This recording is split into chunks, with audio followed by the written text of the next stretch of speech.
ما ثم جبنا حميل برا بالذمة، شكيتو تشغيل ما ثم ما عليك كان تضرب المرمى، شكيتو الفلوس ما ثم بانت بشل ما يتسمى، حزب النهضة راهو كاسح شدة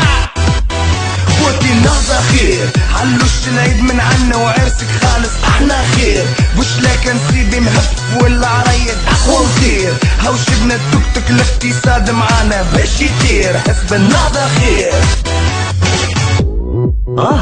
اي لا ما في شك، هو الاقتصاد طار وكي تجي تشوف وطارت مع الدنيا الكل،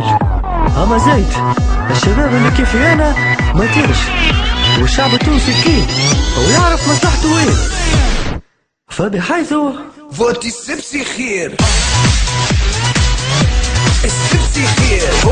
فوتي السبسي خير، السبسي خير، فوتي السبسي خير،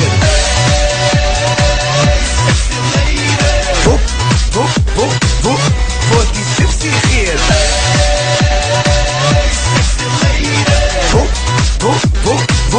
فوتي السبسي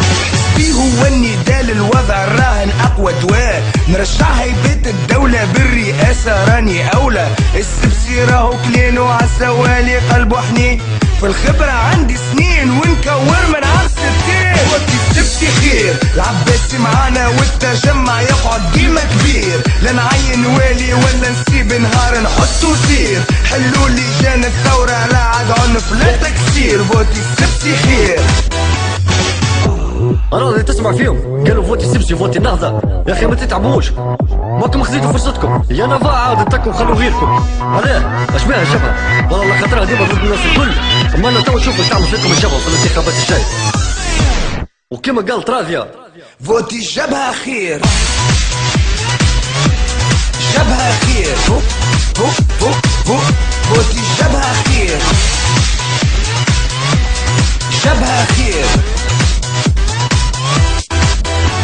فوتي الجبهة الشعبية هذا واجب مش مسية، ما عاد الشيوعية امورنا ولد قانونية، الحجر عنا عقلية كانت تتعدى على الحرية، حمارة وضحية وراضية مرتي شاد عليا، فوتي الجبهة خير، شعاري من جيل الماضي مش حمامة زرقا تطير، شكري بالعيد معايا وحسبي توا ولا كبير، حماسة والي طول حياته دافع على القليل، فوتي الجبهة خير. يظهر لي كان فوتي والكابتن خبز اخير.